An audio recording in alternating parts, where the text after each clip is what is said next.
gone. You don't know how bad it's been since you've been gone.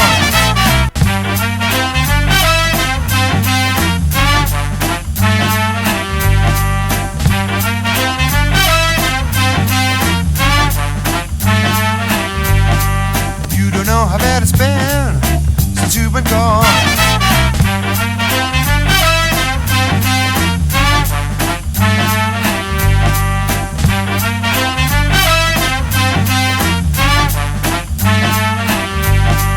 You don't know how bad it's been since you've been gone. You don't know how bad it's been since you've been gone. Secured a shotgun from one of our units that was on the street and advised him again to relay via radio to the office just precisely what we had, and advising him again to close off the area. I took the shotgun then and I came up through here and I got over this railing here, and assuming this was one of the exits that they would use, and I was here maybe 3 or 4 minutes, and the whole group of hostages and suspects, with the exception of one, went out through this door here. And how many were there? In the group, I would say there were 6 or 7, something of this nature. What did they do then? And I couldn't use a weapon because the judge and everybody was mixed up in the group. And as they got out here, then this other bushy-haired, light-haired one came out. He had the automatic weapon. It was a carbine AR-type weapon. And he came out, and about this time, the one that had the gun on Judge Haley turned around and saw me. And he says, "Kill that mother." He says, "Kill him, kill him, kill him." And he came out this door, and he put the gun right on me, and we were standing there facing each other, and he's still in line with this group. And he said, "I'm going to kill you." And so I dropped down behind here, and I had just had my head sticking over the top there. And he says, "Come out." He said, "I'm going to kill you." And, well, and he says, "I want the gun." He says, "Bring me the gun." So I came over the rail, and I got up to him, and he said, "Lay it at my feet." And I laid the gun at his feet. And he said, "Now I'm going to kill you." And so I had my hands up, and I started to back away. And I got about here, and then something distracted him in this area over here. And the ones who were holding the hostages started yelling, and I couldn't make out really what it was. I was more interested in my position at the time. And so this guy momentarily turned back to this other group that was to his left, and I started backing up with my hands up, and I got down here where I could get in between these cars.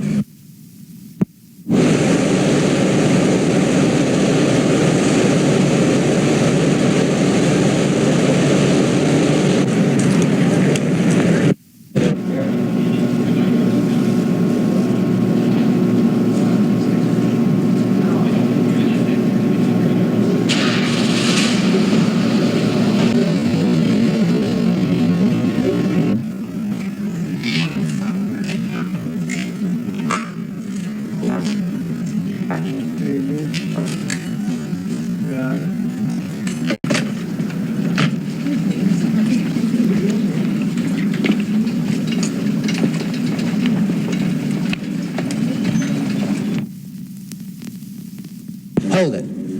Hit the floor. And looking to the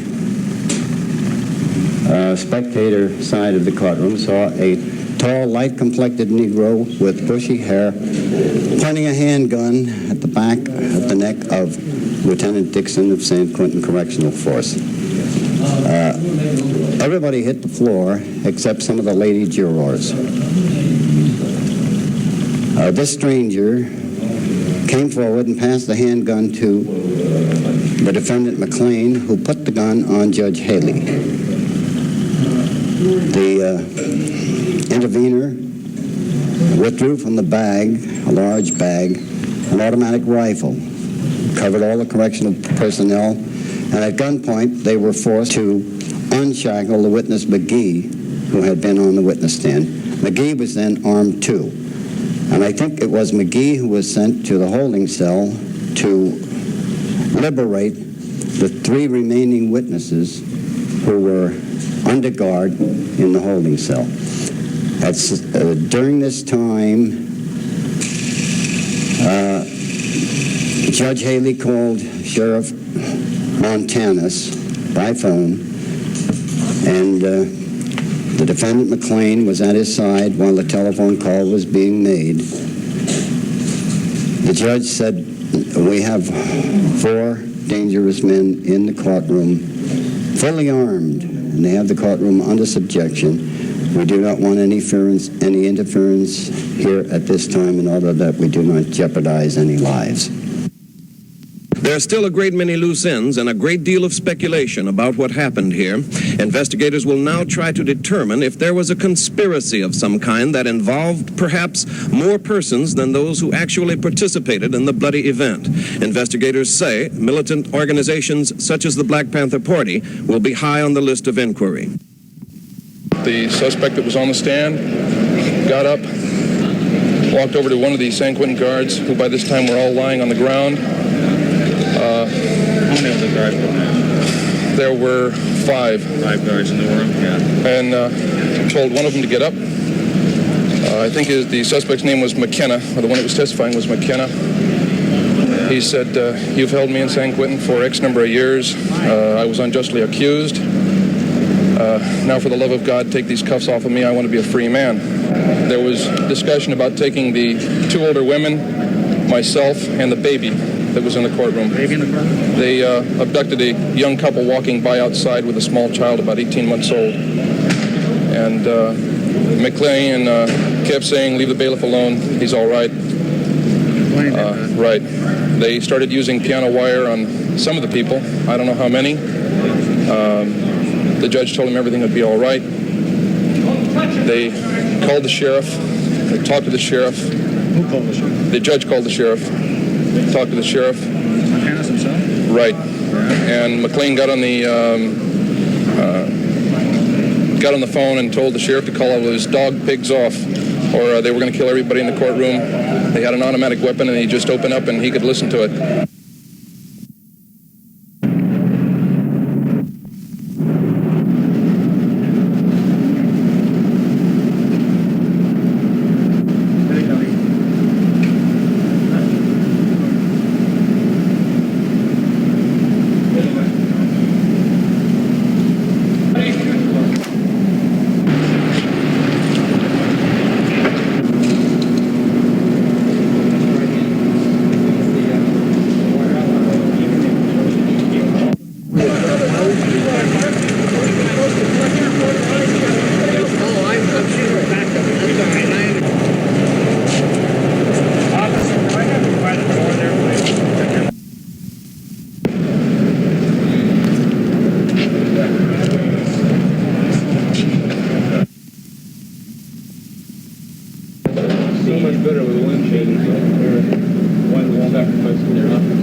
Bob? Yes.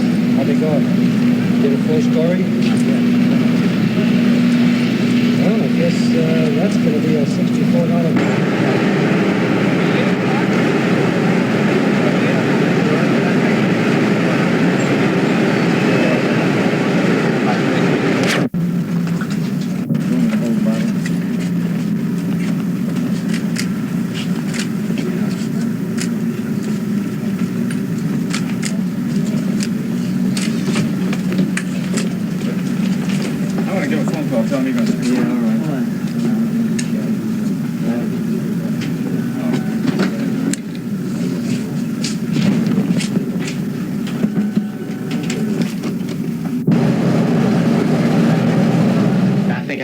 First to know if there was. I'm saying that there was no conspiracy, that Jonathan, a 17-year-old man-child, was working according to the dictates of his own mind.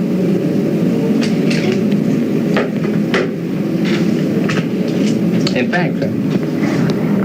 fact, I'm convinced that everybody around him was making a tremendous effort to clip his wings, slow him down. I think most people saw that thing building in him. The loss of confidence, loss of faith in the processes that were going on, the court appearances and the Salinas, and the way we were being treated. I tried not to emphasize the foul treatment when he was around. But, Well, it seems to you then that this is something that it took a long time for Jonathan to come to the point he reached last Friday? It built over a period of time. It built up over a period of time. Seeing the processes there in Salinas, Campbell, and Brazil, I think enough to shatter anybody's faith. After sitting for, I guess, since February, watching Judge Campbell shake his head no and conspire with the prosecutor to send them to the gas chamber, how could anyone who's ever sat in that courtroom think that anybody would get justice? I don't see how anybody could expect it, not if you're black and poor. Do you think that's what Jonathan was thinking? I think that's what he was thinking. I know he was very depressed about the way that the courts were. My son Jonathan had a lot of faith in the way the courts were until George came up to the courts. We all had faith in the courts. You know, there are many black people in this country who have faith in the courts. They believe they can get justice. I used to believe it myself, but not anymore. What happens to George now? What do you expect? I don't know what will happen to George. I hope that people who think and people who try to realize what's been going on, and many people who have been going down to Salinas know what has been going on. I tried to get out. I went to school program, but now on the side, I was studying things that I felt that would help the community. My personal opinion of what the black community needs. The officials didn't feel that the things that I was doing, the things that I was saying, were the type of things they wanted in the street. While we gathered at the specific murder of James Jackson last week, and to discuss basically what is going on, organizations and different points of view, that would like to discuss these things with people here. First of all, I'm going to explain to you George, gun, and scope on it. And then I'll discuss the personal comment. 3 black guys who shoot, and 1 white guy who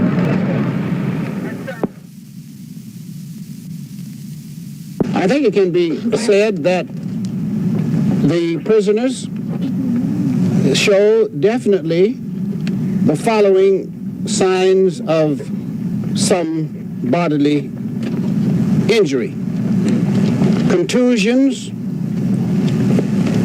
some abrasions, some lacerations. There were those who suffered from one fracture of the 4th metacarpal bone of the right hand, and according to the warden's testimony, this fracture was acquired prior to the events of last Saturday. There were no signs of injuries that could be as recent as having occurred in the last 36 hours. This, I believe, is a objective statement of my findings as one interested in a medical statement of conditions as I observed at the institution. I'm a lay person, I'm not a physician, but there were contusions, there were bruises. It was obvious that, that people had been struck. There was no question about that. Rochelle McGee hurt? Rochelle McGee is one of the people that also has bruises and contusions. Approved today 43 new positions for San Quentin.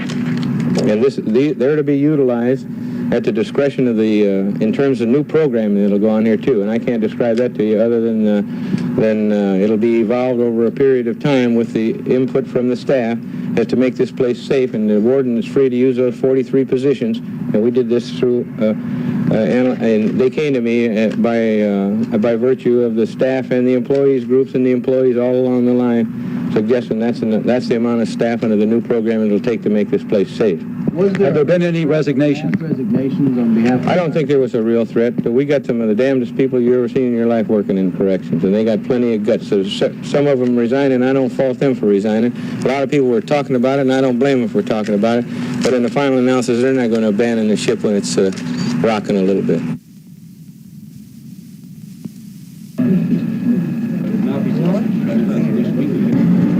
Mr. Wells? Mr. Mill? Mr. Skoll? And Mr. Lawford?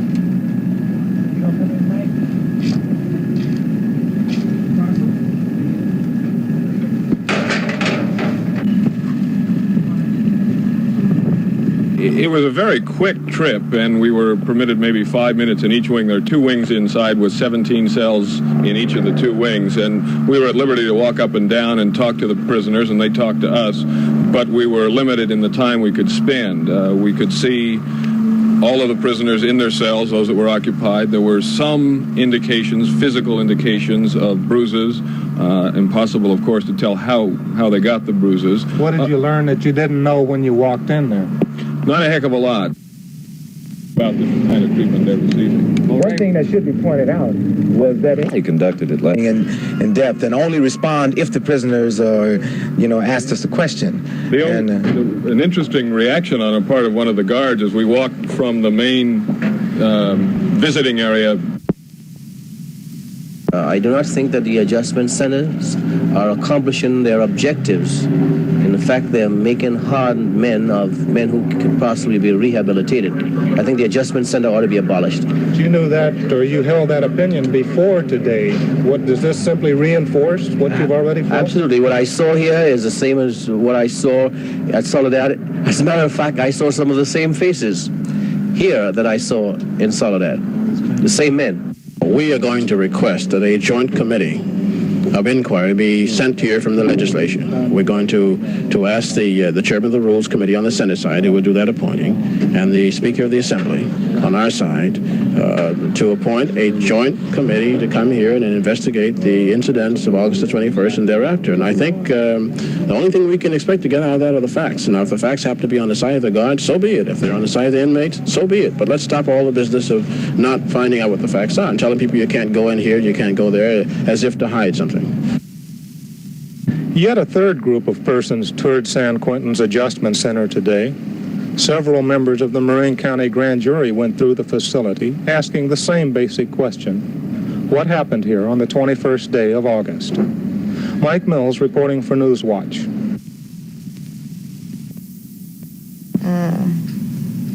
I'd see him go to work, and I'd see him come home, and I had no doubts or fears, as I don't think my children did either. And he'd come home, and he just wanted to relax, and really had too many pressures, and just, I think, maybe the last couple of months when things got just a little bit tense. He would come home and say that so-and-so was contracted on. It happened to be a very good friend of his. That means that he's marked for death. Right. And they were going to get him next. And then each time an officer got killed, I think what really stirred it up was the last one was Leo Davis. Yes. And then I think the tenseness then got a little bit worse.